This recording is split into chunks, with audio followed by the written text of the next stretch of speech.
A comienzos del siglo XVI, cuando no habían transcurrido ni 10 años desde la rendición de Granada a los Reyes Católicos, una nueva palabra entra a formar parte del vocabulario histórico español: morisco, que a partir de entonces designará a aquellos musulmanes obligados a abrazar la religión católica o a salir de España. La mayoría optaron por permanecer en su patria, pero lo forzado de las conversiones no tardaría en manifestarse como raíz de una problemática de complejas ramificaciones. A lo largo del siglo XVI, las relaciones entre moriscos y las autoridades civiles y religiosas de los cristianos viejos están llenas de altibajos.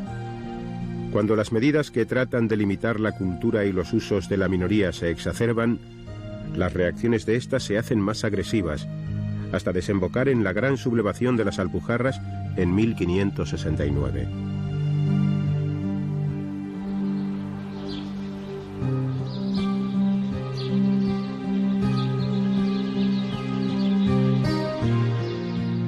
La derrota de los sublevados plantea un nuevo escenario.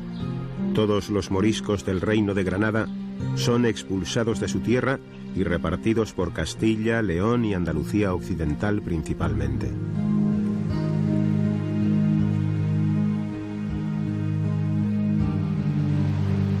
Pero la problemática de base subsiste: la difícil convivencia, la actividad de los turcos en el Mediterráneo, que hacía de los moriscos unos potenciales enemigos dentro de las fronteras, y las presiones del estamento eclesiástico hicieron que al final, prevaleciendo la razón de Estado, se optara por una solución drástica: la expulsión.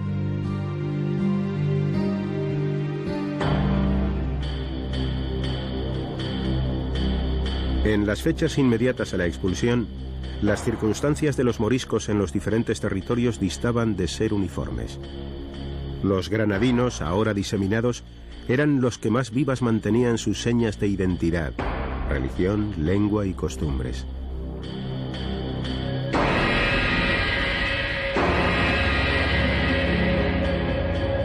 En contraste con ellos, los moriscos castellanos, poco numerosos y muy repartidos, tras siglos de convivencia con los cristianos, estaban al borde de la integración y la asimilación total. Las comunidades más densas las encontramos en estas fechas en las comarcas interiores de Valencia y en las huertas de Murcia y Aragón, donde practicaban una agricultura intensiva de gran rendimiento. A raíz de los bandos de expulsión de los moriscos dictados por Felipe III, a partir de 1609 comienza uno de los mayores éxodos de la historia de España. En torno a 300.000 moriscos quedan afectados por la medida.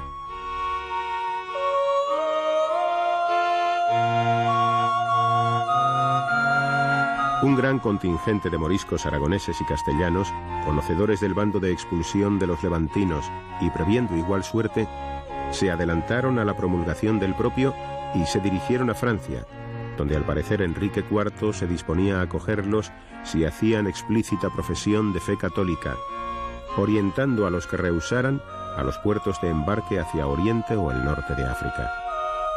La súbita muerte del soberano y la mala acogida que les dispensó la población hizo que el territorio francés solo fuese utilizado por los moriscos en sucesivas oleadas como lugar de paso. La práctica totalidad de los moriscos aragoneses, muchos castellanos y andaluces, y en menor medida levantinos y catalanes, se dirigieron a Túnez, donde el sultán de la regencia turca, Uthman Bey, no solo los acogía con gran hospitalidad, sino que alentó su afluencia hacia el país. El trato favorable con que el sultán distinguió a los moriscos se pone de manifiesto en exenciones como los derechos de aduana por la entrada de sus navíos en el puerto y por no obligarles a pagar impuestos durante los 3 primeros años. Se les proporcionaron medios de defensa en sus asentamientos y se les facilitó grano para sembrar. Además, quedaban al margen de la jurisdicción de las autoridades ordinarias, al concederles el derecho a tener sus propios jefes de comunidad. Tanto en Túnez como en otros países del litoral norteafricano, la presencia andalusí de emigrados o expulsados tenía una tradición de siglos. En Túnez datamos un gran número que llegaron ya en el siglo XIII, tras la conquista de Sevilla por Fernando III el Santo.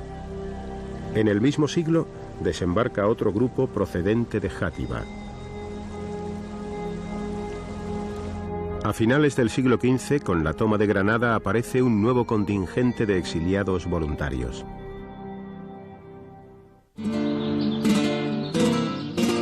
Desde los primeros tiempos, los andalusíes ocuparon cargos de confianza en la corte y en la milicia tunecinas. Impulsaron la agricultura de tradición hispano-árabe. Destacaron por su alta cualificación en la artesanía y, en general, se fueron paulatinamente asimilando a la población autóctona.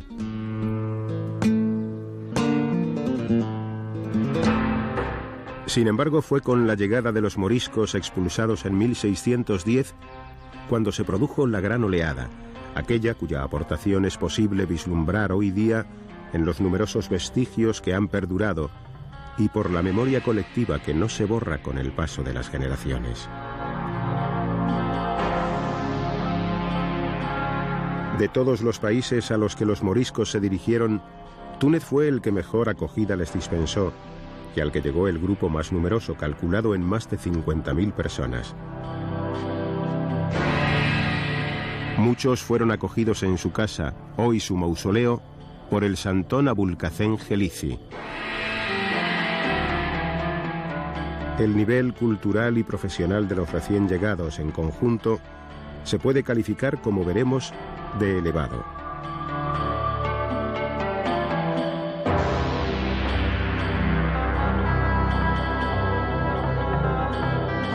Tras su llegada, las autoridades organizaron los asentamientos de los moriscos de la siguiente manera. Los acomodados, los intelectuales y los miembros de las corporaciones urbanas se quedaron en la capital, en el barrio de Umad al-Ándalus y en la calle de los andaluces en la Medina.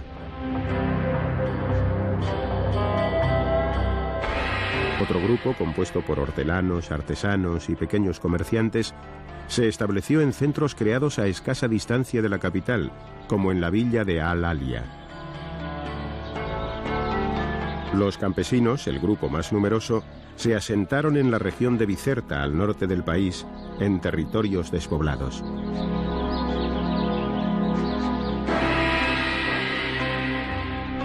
Algunos de ellos, procedentes de Holanda, ganaron terreno al mar cultivándolo hasta la misma orilla.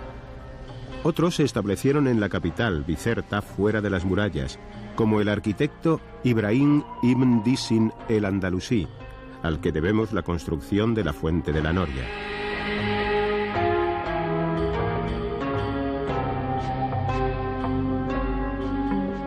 Levantaron villas en lugares abandonados desde la época de los romanos, como en Zaguán. Reconstruyeron acueductos, puentes y presas, como esta del Batán, siguiendo siempre la tradición en la que destacaron en España: mimar los cursos de agua hasta convertir en vergeles terrenos áridos e improductivos. La vid y el olivo comenzaron a hermosear el paisaje en lugares donde hacía siglos que estaban perdidos.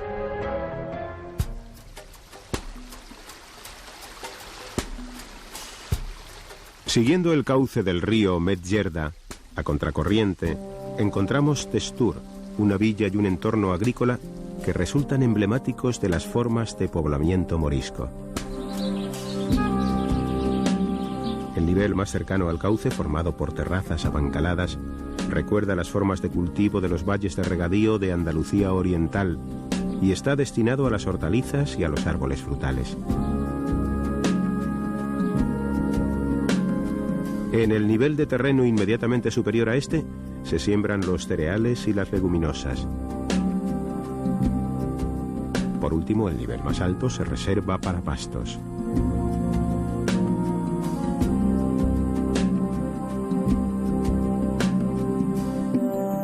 La villa de Testur. A poco que observemos, al acercarnos nos sorprenderá ver sus casas coronadas por tejas, en un país donde las terrazas son el elemento más común.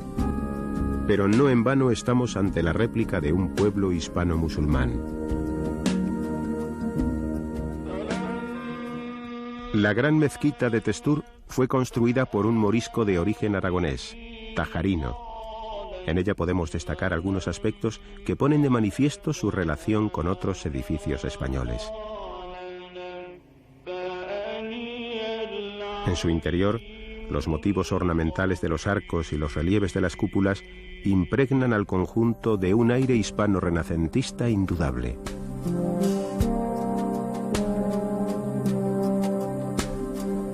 Observemos el minarete que la señala al visitante.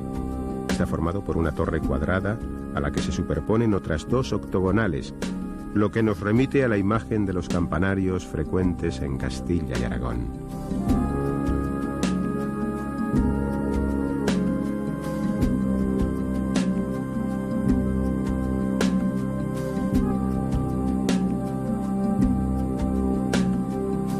Otro tipo de alminar de clara influencia hispano-musulmana volvemos a encontrarlo en mezquitas como la de El Casar, situada en pleno corazón de la Medina tunecina.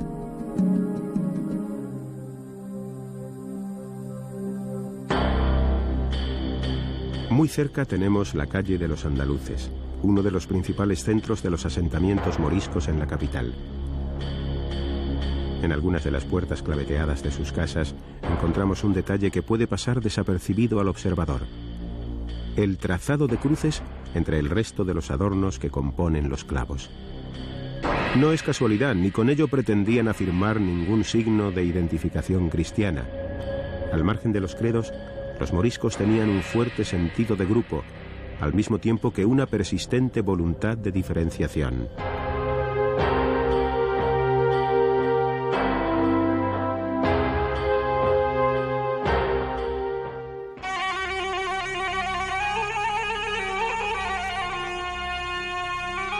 Situada en la península de Cap Bon, Sulimán es otra villa morisca, donde podemos ver la influencia española en el entramado geométrico de sus calles principales y su plaza, que contrasta con los recorridos tortuosos de las villas musulmanas.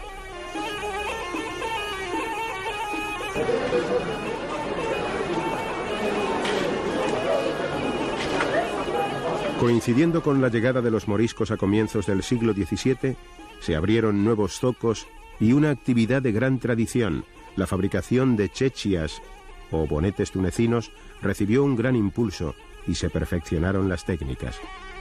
Como prueba de la aportación morisca a este sector, tenemos el elocuente testimonio del vocabulario profesional que hoy día se sigue utilizando con la lógica arabización de su fonética: acabar, afinar, asiento, badana, banco, cabeza, cruzar, pinzas, patrón. Ça, premier travail de chichia à laine de mouton, et ça s'appelle chichia, et ça s'appelle le bourdi, et ça s'appelle le croissant, avec les chardons qui se composent de bi, thania, cabeza, bezuila, bruca. On fait ça pour faire les chichia, pour gratter les chichia. Et ça s'appelle banque, banque pour s'asseoir les hommes. Il y en a d'autres pour travail qui s'appellent banco, banco, pour travail, pour les gens qui restent pour travailler les chichia, comme celle-là.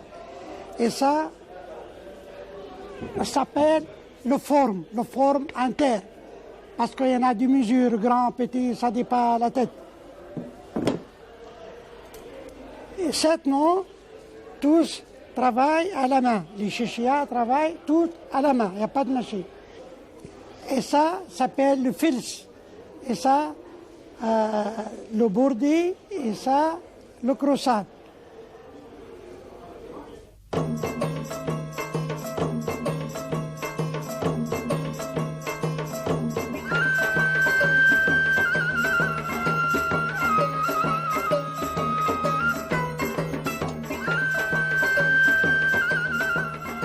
Los zocos tunecinos se vieron enriquecidos por sus aportaciones a productos como la cerámica, la seda, las mantas o jarapas, artículos a los que dotaron de mayor variedad de formas y de ornamentaciones, destacando por sus colores más vivos y brillantes.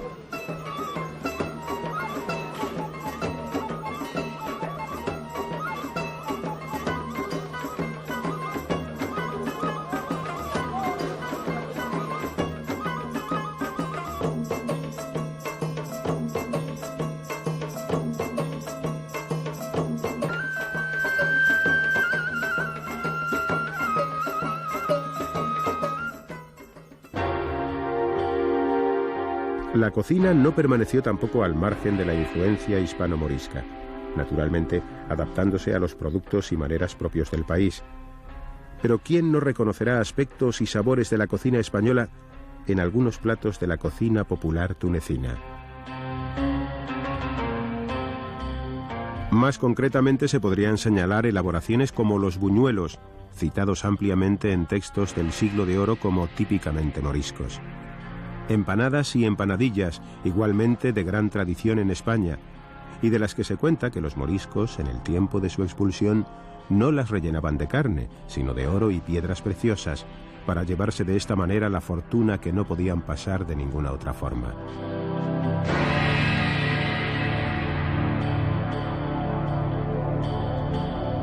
Y una vez más, las palabras nos sorprenden con la rotundidad de un hallazgo arqueológico, cuando nos encontramos con estos dulces espesos y consistentes a los que llaman mazapán.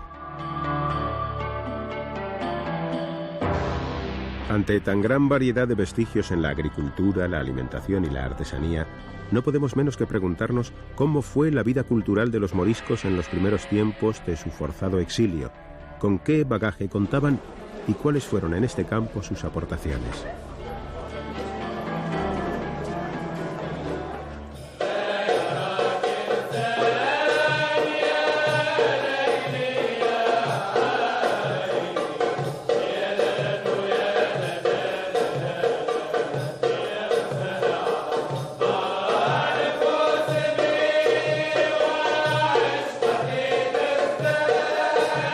Respecto a la música, resulta evidente el parentesco del maluf, canto tradicional tunecino de aire melancólico, con el flamenco.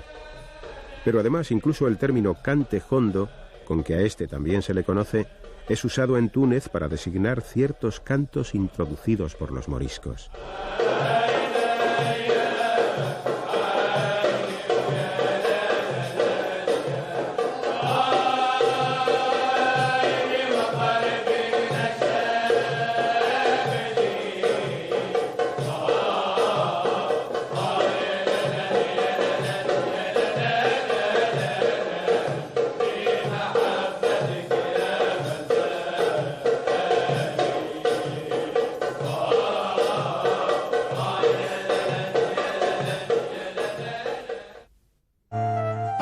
Con relación a la escritura, el legado de su quehacer es variado y está casi en su totalidad escrito en castellano.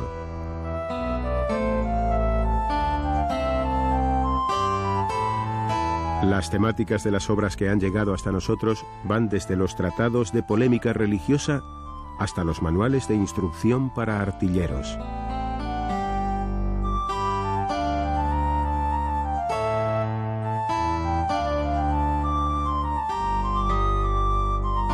En la plaza de la villa de Testur se hacían representaciones teatrales de los clásicos españoles del Siglo de Oro, y entre sus habitantes circulaban ediciones de estos autores.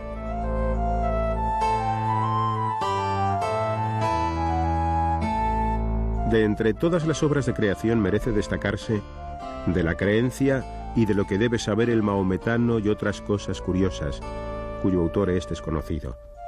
La obra, a la vez que tratado de moral y liturgia religiosa, está cuajada de poemas, escenas y referencias a Garcilaso, Lope de Vega y el Romancero General.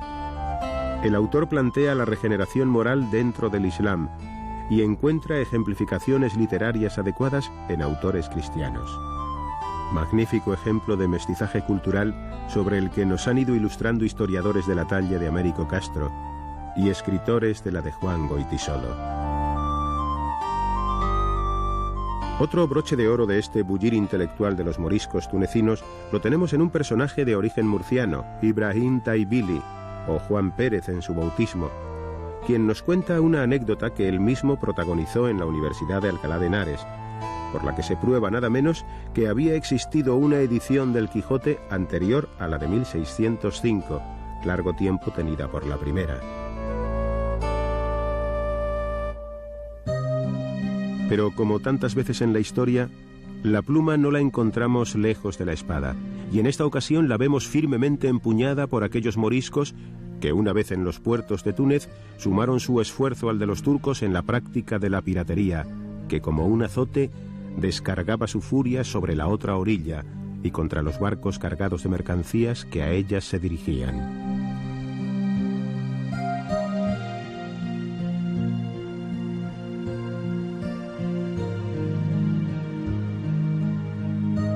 Los rasgos diferenciales de las comunidades moriscas asentadas en Túnez se mantuvieron con vigor durante mucho tiempo. A ello contribuyó la rigurosa endogamia que practicaban, que sin embargo no podía dejar de debilitarlos a la larga. Así, en las villas moriscas de Testur y Solimán la mantuvieron hasta mediados del siglo XVIII, en que comenzaron a mezclarse con las sucesivas oleadas de montañeses que fueron llegando a la villa. Estas fechas coinciden con los testimonios de viajeros que afirman que el castellano lo continuaban hablando la mayoría de los habitantes de estos poblados.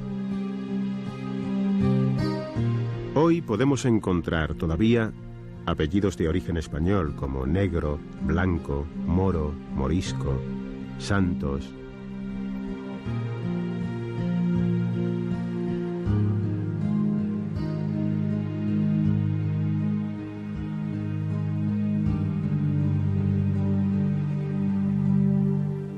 La evolución histórica posterior sigue las pautas que suele conllevar la transformación de un país agrícola en otro de economía más diversificada, la decadencia del campo y la emigración a la ciudad. Los descendientes de los moriscos estuvieron a la cabeza de este movimiento, pero como lo hicieron a partir de una situación de buen nivel económico y de instrucción, pasaron a ocupar ciertos cargos en la administración y ya en el siglo XX puestos cualificados en el emergente sector servicios.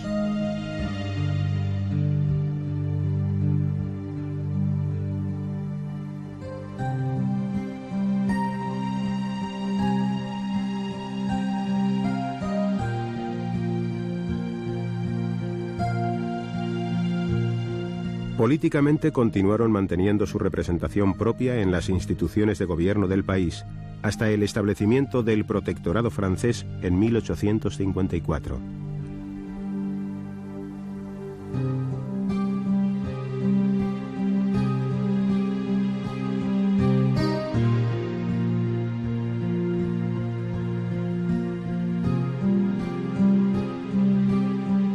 En la actualidad, en algunos puntos del país, como Sidi Bou Said, al norte de Túnez, parece que se mantiene una memoria más viva de los orígenes andalusíes de sus moradores. Y quizás sea posible encontrar ecos remotos de algunos apellidos de origen español entre los cuidadores de las rosas que hermosean sus jardines, quienes afirman con orgullo que de ellas se extraen las mejores esencias de Túnez, pues no en vano son las rosas de Al-Ándalus.